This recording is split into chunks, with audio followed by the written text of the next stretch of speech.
കർത്തൃതിരുനാമത്തിന് നന്ദിയോടെ സ്തോത്രം ചെയ്യുകയും സ്തുതിക്കുകയും ചെയ്യുന്നു. ദൈവത്തിൻ്റെ തിരുസന്നിധിയിൽ അനുഗ്രഹീതമായിരിക്കുന്ന സുന്ദരമായിരിക്കുന്ന ഒരു ദിവസം കൂടി ദൈവം നമുക്ക് തന്നതോർത്ത് കർത്താവിനെ വാഴ്ത്തുന്നു. പരമോന്നതനും പരിശുദ്ധനുമായിരിക്കുന്ന ദൈവത്തിൻ്റെ തിരുപാദപീഠത്തിൽ അനുഗ്രഹീതമായിരിക്കുന്ന സന്ദർഭങ്ങളെ ആത്മപൂർണമാക്കാൻ വചനനിബിഡമായിരിക്കുന്ന ആത്മീക ചിന്തകളാൽ നമ്മെ ധന്യരാക്കേണ്ടതിന് സ്വർഗത്തിലെ ദൈവം തിരുവിടത്തിൽ നിന്ന് നമുക്ക് പെറുക്കിത്തരുന്ന സ്വർഗീയ മന്നയ്ക്കായി ദൈവത്തെ വാഴ്ത്തി സ്തുതിച്ചുകൊണ്ട് ഓരോ ദിവസവും ജീവനും ഭക്തിക്കും വേണ്ടതെല്ലാം നൽകിത്തരുന്ന ദൈവത്തിന് നന്ദിയോടെ സ്തോത്രം ചെയ്തുകൊണ്ട് കർത്തൃസന്നിധിയിൽ നിങ്ങൾക്കുള്ള ദൈവാലോചനയ്ക്കായി ദൈവത്തോട് ചോദിച്ച് പ്രാർത്ഥിക്കുമ്പോൾ എൻ്റെ മനതാരിൽ പരിശുദ്ധാത്മാവ് നൽകിത്തന്ന ദൈവിക ദൂതിലേക്ക് നിങ്ങളെ നയിപ്പാൻ ആഗ്രഹിക്കുന്നു. എല്ലാവർക്കും സ്നേഹാഭിവാദനങ്ങൾ അർപ്പിക്കുന്ന കൂടെ സർവശക്തനായ ദൈവത്തിന് സകല മഹത്വവും പുകഴ്ചയും കരയേറ്റിക്കൊണ്ട് ദൈവവചനത്തിലേക്ക് നമ്മുടെ ശ്രദ്ധയെ തിരിക്കാം. വിശുദ്ധ മത്തായിയുടെ സുവിശേഷം 9-ാം അധ്യായം 8-ാം വാക്യം വായിച്ചുകൊണ്ട് ചിന്തകൾക്ക് തുടക്കം കുറിക്കുന്നു. മത്തായിയുടെ സുവിശേഷം 9-ാം അധ്യായം 8-ാം വാക്യം. പുരുഷാരം അത് കണ്ട് ഭയപ്പെട്ട് മനുഷ്യർക്ക് ഇങ്ങനെയുള്ള അധികാരം കൊടുത്ത ദൈവത്തെ മഹത്വപ്പെടുത്തി. മനുഷ്യർക്ക് അധികാരം കൊടുക്കുന്ന ദൈവം.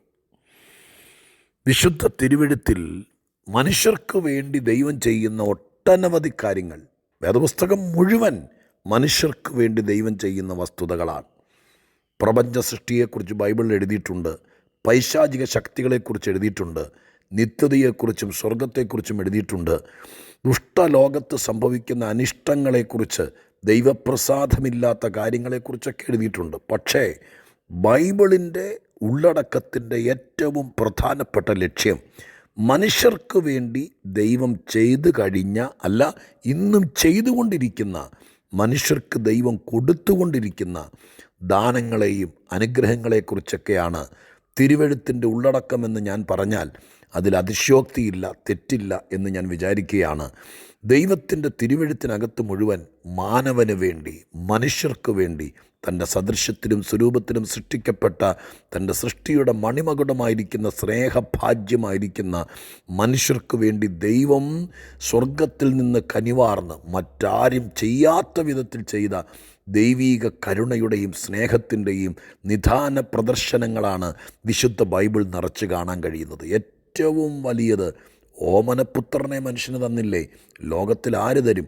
അങ്ങനെ മനുഷ്യർക്ക് വേണ്ടി സ്വർഗം തന്ന ദാനങ്ങൾ, ഔദാര്യങ്ങൾ, അനുഗ്രഹങ്ങൾ വർണ്ണിച്ചാലും തീരാത്തതാണ്.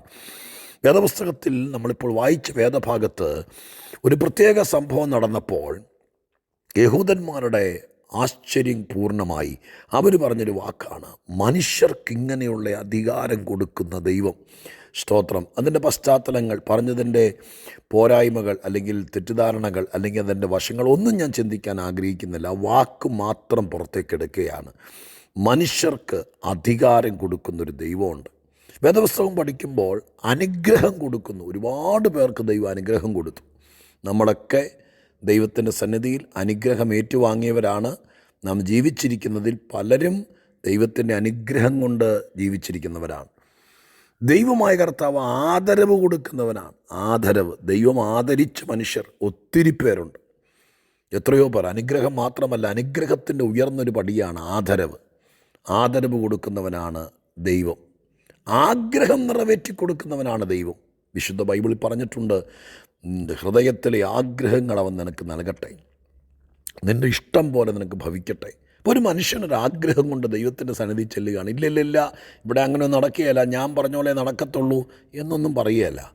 നമ്മുടെ ഹൃദയത്തിൻ്റെ ചെറുതും വലുതുമായിരിക്കുന്ന ആഗ്രഹങ്ങളെ ഹനിക്കാത്ത, അതിന് അംഗീകാരം കൊടുക്കുന്ന, അത് നിനക്ക് ദോഷം ചെയ്യാത്തതും ദൈവത്തിന് ഇഷ്ടമാണെങ്കിൽ ആഗ്രഹങ്ങളെ നിറവേറ്റിക്കൊടുക്കുന്നൊരു ദൈവം വിശുദ്ധ ബൈബിളിനകത്തുണ്ട്. ഒരത്ഭുതം ചെയ്തു കൊടുക്കുന്ന ദൈവം. ഒരത്ഭുതത്തിലൂടെയാണ് കാര്യങ്ങൾ നടക്കത്തുള്ളെങ്കിൽ അമാനുഷിക പ്രതിഭാസമാണ് അത്ഭുതങ്ങൾ, മനുഷ്യർക്ക് ചെയ്യാൻ കഴിയാത്ത കാര്യങ്ങൾ. അതാണ് വേദപുസ്തകം അത്ഭുതം എന്ന വാക്കുകൊണ്ട് ഉദ്ദേശിക്കുന്നത്. ഒരിക്കലും നടക്കില്ല, നമ്മളെക്കൊണ്ട് സാധ്യമല്ല എന്ന് വിചാരിച്ചിരുന്ന വിഷയങ്ങളെ സർവശക്തനായ ദൈവത്തിൻ്റെ മഹാദയ കൊണ്ട് ദൈവം നേരിട്ടത് ചെയ്തു കൊടുക്കുന്നു. അത് അത്ഭുതങ്ങളാണ്. അത്ഭുതങ്ങൾ ചെയ്തു കൊടുത്ത ഒരുപാട് ആളുകളെ നമ്മുടെ ഇടയിൽ തന്നെ ഈ വചനം കേൾക്കുന്നവരിൽ തന്നെ കാണാൻ കഴിയുന്നു. അടുത്തൊരു ലെവലാണ് അധികാരം കൊടുക്കുന്ന ദൈവം. ഇപ്പം ഞാൻ 5 വാക്കുകൾ പറഞ്ഞ് നിങ്ങൾ ശ്രദ്ധിച്ചോ. അനുഗ്രഹം കൊടുക്കുന്ന ദൈവം, ആദരവ് കൊടുക്കുന്ന ദൈവം, ആഗ്രഹം നിറവേറ്റി കൊടുക്കുന്ന ദൈവം, അത്ഭുതം ചെയ്തു കൊടുക്കുന്ന ദൈവം, എല്ലാറ്റിലുപരി അധികാരം കൊടുക്കുന്ന ദൈവം. അനുഗ്രഹം കിട്ടുന്നത് നല്ലതാണ്, അതൊരു താഴെ ലെവലാണെന്ന് ഞാൻ പറയുന്നില്ല. പക്ഷെ അതിൻ്റെ ഉയർന്ന ലെവലുകളുണ്ട്. അനുഗ്രഹത്തിന് വേണ്ടി മാത്രം ഒരാത്മീക ജീവിതം നയിക്കുന്നവരാകരുത്. എന്തെങ്കിലും ഇങ്ങോട്ട് കിട്ടാൻ, മെച്ചപ്പെടാൻ, ഉയർത്തപ്പെടാൻ വേണ്ടി മാത്രം ദൈവത്തെ ആശ്രയിക്കുന്നവരായിരിക്കരുത്. ആദരവ് എന്ന് പറയുന്നതൊരു മാന്യതയാണ്. അതുപോലെ അത്ഭുതം, ഇതെല്ലാം ശരിയാണ്. പക്ഷേ ഏറ്റവും പ്രധാനമായി ഇന്ന് എനിക്ക് തോന്നിയത് അധികാരം കൊടുക്കുന്നൊരു ദൈവമുണ്ട്. ഏതൊക്കെ കാര്യത്തിലാണ് മനുഷ്യൻ അധികാരം കൊടുക്കുന്നത് എന്ന് ബൈബിളിലൊരു പഠന വിഷയമാണ്. അതിന്ന് നമുക്ക് സ്പർശിക്കാൻ പറ്റില്ല, കാരണം ഒരു നീണ്ട പഠനമാണ്. ഏതെങ്കിലും മീഡിയയിലൂടെ, ഏതെങ്കിലും സന്ദർഭത്തിൽ, ടി വിയിലോ യൂട്യൂബിലോ വാട്സാപ്പിലോ എപ്പോഴെങ്കിലും ആ സന്ദേശം നിങ്ങൾക്ക് തരാമെന്ന് പിന്നാലെ ഞാൻ വിചാരിക്കുകയാണ്. പക്ഷെ ലളിതമായിരിക്കുന്ന ഈ ചിന്തയിൽ ഒരു കാര്യം നിങ്ങളുടെ ഓർമ്മയിൽപ്പെടുത്തണം. മനുഷ്യന് അധികാരം കൊടുക്കുക. ജന്മസിദ്ധമായിട്ട് ദൈവമായ കർത്താവ് നമുക്ക് നല്ലൊരു സ്ട്രക്ചർ, നമ്മുടെ ശരീരത്തിന് വേണ്ട ആന്തരിക ബാഹ്യ അവയവങ്ങൾ, ബുദ്ധി, ജ്ഞാനം, ആത്മാവ്, കരുണ, അല്ലെങ്കിൽ മനസ്സാക്ഷി, ഇതൊക്കെ തന്നിട്ടാണ് വിട്ടത്. അത് ജനിച്ചു വളർന്നു വരുമ്പോൾ ഡെവലപ്പാകുന്നു. നമ്മൾ വളരുന്ന സാഹചര്യത്തിൽ വെച്ചാണ് നമ്മുടെ മനസ്സും മനസ്സാക്ഷിയൊക്കെ വളർന്നു വരുന്നത്. സമൂഹത്തിൽ ക്രൂരമായിരിക്കുന്ന ഒരു പശ്ചാത്തലത്തിലാണ് വളരുന്നതെങ്കിൽ അവരുടെ മനസ്സും അതുപോലെ ഇരിക്കും. റഫായി, ക്രൂരരായി, കരുണയില്ലാത്തവരായി, മൃഗീയമായി, വേദനകളും ചതവുകളും മുറിവുകളും മാത്രം ഏറ്റുവാങ്ങിക്കൊണ്ട് വളർന്ന ഒരു പശ്ചാത്തലമാണെങ്കിൽ അവരുടെ മനസ്സും മനസ്സാക്ഷിയും അങ്ങനെയായിരിക്കും. എന്നാൽ സ്നേഹത്തിലും കരുണയിലും ലാളിത്യത്തിലും സൗമ്യതയിലും ക്ഷമാശീലത്തിലും വളർന്നു വന്ന ഒരാളാണെങ്കിൽ അവരുടെ മനസ്സും മനസ്സാക്ഷിയും അങ്ങനെയായിരിക്കും. ഞാൻ കാട് കയറി പോകുകയല്ല, വിഷയങ്ങൾ പരിശുദ്ധാത്മാവിൽ നിങ്ങളെ ബോധിപ്പിക്കുകയാണ്. അപ്പം നമ്മുടെ കുടുംബാന്തരീക്ഷമൊക്കെ വളരെ പ്രാധാന്യമാണ്. നിങ്ങളുടെ മക്കളുടെ മനസ്സും മനസ്സാക്ഷിയും ഡെവലപ്പ് ചെയ്യുന്ന സ്ഥലം അത് യൂണിവേഴ്സിറ്റി അല്ല, കോളേജല്ല, സെമിനാരികളല്ല, വീട്ടിലാണ്. വീടിൻ്റെ പശ്ചാത്തലത്തിൽ മാതാപിതാക്കളുടെ കൂടെ നിങ്ങളുടെ വീട്ടിൽ ആരൊക്കെയുണ്ടോ, നിങ്ങളുടെ പശ്ചാത്തലം എന്താണോ, അവിടെയാണ് ഏറ്റവും അധികം മനസ്സും മനസ്സാക്ഷിയും ഡെവലപ്പാക്കപ്പെടുന്നത്. ഇതൊന്നും മറക്കരുത്. തല്ലും കൊട്ടും വഴക്കും ഒച്ചയും ബഹളവുമായി കാതുപൊത്തി കുഞ്ഞുങ്ങൾക്കകത്തിരിക്കേണ്ട സ്ഥിതി വന്നാൽ അവരുടെ മനസ്സും മനസ്സാക്ഷിയും മറ്റൊരു ലെവലിലാകും. പിന്നെ തഴമ്പിച്ച് പോയിട്ട് പിന്നെ കരഞ്ഞിട്ടൊന്നും കഥയില്ലാട്ടോ. അപ്പോൾ അതൊക്കെ ശ്രദ്ധിച്ചോളണം. ഇതൊക്കെ ദൈവം നമുക്ക് തന്നാണ് വിട്ടത്. എന്നാൽ ഈ ഭൂമിയിൽ വന്ന് ദൈവത്തിൻ്റെ കൃപയിൽ അതിനുശേഷം നമ്മളിൽ വന്ന പല കാര്യമുണ്ട്. ബുദ്ധി, വിദ്യാഭ്യാസം കൊണ്ട് നമ്മുടെ ജ്ഞാനം വർദ്ധിപ്പിക്കാം, ബുദ്ധി വികസിപ്പിക്കാം, കഴിവുകൾ വികസിപ്പിക്കാം. ഇതൊക്കെ ജനിച്ചതിന് ശേഷം നമുക്ക് ലഭിച്ച അറിവിൽ നിന്ന് നമുക്ക് ലഭിച്ചതാണ്. പല ജ്ഞാനികളും പല വിദ്യാഭ്യാസ യോഗ്യതയുള്ളവരും ശാസ്ത്രജ്ഞന്മാരും ഡോക്ടർമാരും എഞ്ചിനീയർമാരെല്ലാം ജന്മസിദ്ധമായി ഇത് കൊണ്ടുവന്നതല്ല, പഠിച്ച് കയറിയതാണ്. അശ്രാന്ത പരിശ്രമവും കഠിനാധ്വാനവും നിമിത്തം നമുക്ക് ആ ലെവലിൽ പണിതെടുക്കാം. എന്നാൽ ആത്മീക തലത്തിൽ ചില വിഷയങ്ങളിൽ നമ്മളെ പിടിച്ചു നിർത്താൻ ദുഷ്ടാത്മലോകത്തിൽ അന്ധകാര ആവേശം കൊണ്ട് ആ സന്നിവേശത്തിൻ്റെ നടുവിൽ മനുഷ്യവർഗത്തെ ഒതുക്കാൻ നോക്കുന്ന, ചിലപ്പോൾ മരുന്നില്ലാത്ത, പരിഹാരമില്ലെന്ന് തോന്നുന്ന, ആർക്കും ഒതുക്കാൻ കഴിയാത്ത വിഷയങ്ങളെ കൈപ്പിടിക്കകത്തൊതുക്കി ദൈവത്തിൻ്റെ സന്നിധിയിൽ ജയാശീലനായി ജീവിക്കാൻ സ്വർഗത്തിലെ ദൈവം തരുന്നത് പണമായിരിക്കില്ല. ദൈവം തരുന്നത് മറ്റ് ശക്തിയും കഴിവൊന്നും ആയിരിക്കില്ല. അധികാരം അത് സ്വർഗസ്ഥനായ ദൈവം മനുഷ്യർക്ക് കൊടുക്കുന്നു. ഇന്ന് ഞാനിത് പറഞ്ഞു നിർത്തുമ്പോൾ ദൈവസന്നിധിയിൽ എത്ര പേർ മനസ്സുകൊണ്ട് ആഗ്രഹിക്കുന്നുണ്ട്, ദൈവമേ ചില കാര്യങ്ങളെ, അതിനാണ് ഈ അഭിഷേകം എന്നൊക്കെ പറയുന്നത് വാസ്തവത്തിൽ അധികാരമാണ്. രാജാക്കന്മാർക്ക് ദൈവം അഭിഷേകം കൊടുക്കുന്നു, പ്രവാചകന്മാർക്ക് അഭിഷേകം കൊടുക്കുന്നു, പുരോഹിതന്മാർക്ക് അഭിഷേകം കൊടുക്കുന്നു. എന്താ അതിൻ്റെ അർത്ഥം? ഒരധികാരമാണത്. ദാവീദ് രാജാവ് ഒരിക്കൽ പറഞ്ഞൊരു വാക്ക് ഞാൻ എപ്പോഴും ഓർക്കും.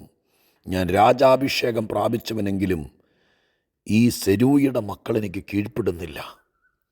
അതിനർത്ഥം അധികാരം പഴയതുപോലില്ല. അഭിഷേകം പിന്നെ എണ്ണ കാച്ചിക്കുറുക്കി തലയിലൊഴിക്കുന്നതല്ല, ദൈവം പകരുന്നൊരധികാരമാണ്.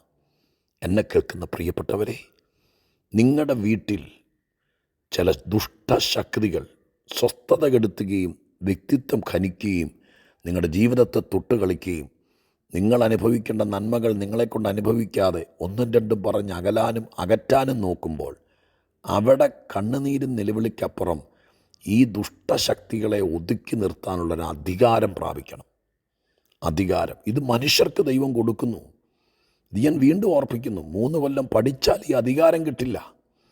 ഏതെങ്കിലും ഒരു ഗുരുവിൻ്റെ പുറകെ നമ്മൾ 20 കൊല്ലം നടന്നാലത് കിട്ടില്ല. ഇത് തരുന്നത് ദൈവമാണ്. ഒരു പോലീസ് ഓഫീസർക്ക് സർക്കാർ അധികാരം കൊടുക്കുന്നു. സർക്കാർ കൊടുത്തിരിക്കുന്ന അധികാരത്തിൻ്റെ വെളിച്ചത്തിലാണ് അദ്ദേഹം ആരെയും കൈ കാണിക്കുന്നു, എവിടെയും കയറി ചെല്ലുന്നു, ഏത് പെട്ടിയും തുറന്നു നോക്കാൻ, ഏത് സ്ഥാനത്തും കയറി ചെന്ന് ഇൻവെസ്റ്റിഗേഷൻ നടത്താൻ അദ്ദേഹത്തിന് സാധാരണ മനുഷ്യനാണ്. കുപ്പായ ഊരിയിട്ടാൽ നമ്മളെപ്പോലൊരു അപ്പനാണ്, ഒരാങ്ങളയാണ്, ഒരു ചേട്ടനാണ്. പക്ഷേ സർക്കാർ കൊടുത്തിരിക്കുന്ന അധികാരം അസാധാരണമാണ്. സാധാരണ ഒരു പൗരനിൽ നിന്ന് അദ്ദേഹത്തെ വ്യത്യസ്തനാക്കിയത് ആ ഇട്ടിരിക്കുന്ന കാക്കിക്കുപ്പായമല്ല, തലയിൽ വെച്ച തൊപ്പിയുമല്ല. അതൊക്കെ തിരിച്ചറിയാൻ വേണ്ടി മാത്രം, വ്യത്യസ്തതയ്ക്ക് വേണ്ടി മാത്രം വെച്ച് പിടിപ്പിച്ചെന്നുള്ളൂ.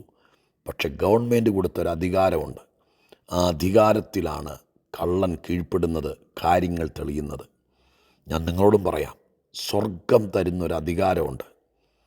ആ അധികാരത്തിൽ നിങ്ങളുടെ വീട്ടിലെ ചില വിഷയങ്ങൾ ഒതുങ്ങും, നിങ്ങളുടെ കുടുംബത്തിലെ ചില കാര്യങ്ങൾ ഒതുങ്ങും. അതുകൊണ്ട് അനുഗ്രഹം, ആദരവ്, അത്ഭുതം, അതുപോലെ ആഗ്രഹം, ഇതിനൊക്കെ അപ്പുറം അധികാരമെന്നൊരു തലമുണ്ട്. ഇന്നത് ചിന്തിച്ച് ഒന്നോടെ കേട്ടിട്ട് ദൈവത്തോട് ചോദിക്കുക, കർത്താവേ, ദൈവത്തിൻ്റെ അധികാരം ഈ ഭൂമിയിൽ ചില ദുഷ്ടശക്തികളെ പിടിപിടിക്കാനും സന്തോഷത്തോടെ ജീവിക്കാനും സമാധാന പൂർണ്ണതയിലെത്താനും അസ്വസ്ഥതകൾ ഒഴിവാക്കാനും മനുഷ്യർക്ക് അധികാരം കൊടുത്ത് ബലപ്പെടുത്തി നിർത്തുന്നൊരു ദൈവമുണ്ടല്ലോ. കർത്താവേ, അങ്ങയുടെ അധികാരം എനിക്ക് തരണമേ എന്ന് പ്രാർത്ഥിക്കുക. സ്വർഗത്തിലെ ഹിതമെങ്കിൽ ശേഷിക്കുന്ന കാലം ദൈവത്തിൻ്റെ അധികാരിയായി ജീവിപ്പാൻ ദൈവം നിങ്ങൾക്ക് ഭാഗ്യം തരുമായിരിക്കും. തരട്ടെ എന്ന് ഞാൻ പ്രാർത്ഥിക്കാം. ദൈവത്തിൻ്റെ അധികാരം സാത്താന്യ ശക്തികളെ, പാപമംഗലമായിരിക്കുന്ന ദുഷ്ടലോകത്തിലെ ദുഷ്ടസാമ്രാജ്യാധിപന്മാരെ ദൈവീക അധികാരം കൊണ്ട് കീഴ്പ്പെടുത്താൻ കഴിയുമെന്നുള്ള വസ്തുത വേദപുസ്തകത്തിൽ അനവരതം പ്രാവശ്യം എഴുതിയിട്ടുണ്ട്. വായിച്ചു നോക്കൂ, ഗ്രഹിച്ചു നോക്കൂ, ധ്യാനിച്ചു നോക്കൂ, എന്നിട്ട് തീരുമാനിക്കൂ. അധികാരിയായി, ഏത് വോട്ട് പിടിച്ചും ചീട്ടിട്ടും ഇലക്ഷനിലൂടെയൊക്കെ പക്ഷം പിടിച്ചും പാനലുണ്ടാക്കിയും ഒരധികാരം പിടിച്ചെടുക്കുന്നതിനേക്കാൾ മുഴങ്കാലും മേലിരുന്ന സ്വർഗത്തിൻ്റെ അധികാരം പ്രാപിച്ചെടുത്താൽ ഇരുട്ടിൻ്റെ ശക്തികൾ മുട്ടുകുത്തും. അതിനായി നമുക്കൊരുങ്ങാം, നമ്മെ ഒരുക്കാം, അത് പ്രതീക്ഷിക്കാം, ധന്യമായി ജീവിക്കാം. സ്വർഗം അതിന് അവസരം തരട്ടെ. പ്രാർത്ഥിക്കാം. പരിശുദ്ധ ദൈവമേ, ഞങ്ങളുടെ സ്വർഗീയ പിതാവേ, അധികാരം, ഞാൻ ആ വാക്യത്തെ ഒത്തിരി ശ്രദ്ധിക്കുന്നപ്പ, മനുഷ്യർക്ക് അധികാരം കൊടുക്കുന്ന ദൈവം. ലോകത്തിൽ മനുഷ്യരൊന്നും അധികാരം ആർക്കും വിട്ടുകൊടുക്കാതെ തലമുടി നരച്ച് മൂക്കി പല്ലു വന്നാലും ആ കസേരയിൽ അധികാരത്തിരുന്ന് ചാവണമെന്നും പറഞ്ഞിരിക്കുമ്പോൾ അഖിലാണ്ട സൃഷ്ടാവായ ദൈവം മൺപൊടിയായ തൻ്റെ സൃഷ്ടിക്ക് അധികാരം പങ്കിട്ട് കൊടുത്ത് അങ്ങ് ചെയ്യേണ്ട പല കാര്യങ്ങളും ഇവിടെ അവനെക്കൊണ്ട് ചെയ്യിപ്പിക്കുന്ന, ഹൃദയം തുറക്കുന്നൊരു ദൈവത്തെ ഞങ്ങൾ ഈ വാക്യത്തിൽ കാണുന്നു. നാഥ, അങ്ങേക്ക് മഹത്വമുണ്ടാകേണ്ടതിന് ഞങ്ങളിൽ ചിലർക്ക് അധികാരം തരണേ. ഈ വചനം കേട്ട് ഉപവാസത്തോടെ പ്രാർത്ഥിക്കാൻ തീരുമാനിക്കുന്നവർക്ക് അധികാരം കൊടുക്കണേ. അങ്ങയ്ക്കത് നിമിത്തം മഹത്വമുണ്ടാകട്ടെ. അത് നിമിത്തം ഒത്തിരി പേര് സ്വതന്ത്രരാകട്ടെ, സമാധാനത്തോടെ ജീവിക്കട്ടെ. ദൈവം അത് ചെയ്യുമെന്ന് വിശ്വസിക്കുന്നു. മനുഷ്യർക്ക് അധികാരം കൊടുക്കുന്ന ദൈവമേ, അങ്ങേക്ക് നന്ദി നന്ദി നന്ദി. യേശുവിൻ നാമത്തിൽ പ്രാർത്ഥിക്കുന്നു, കേൾക്കുമാറാകണമേ. ആമേൻ.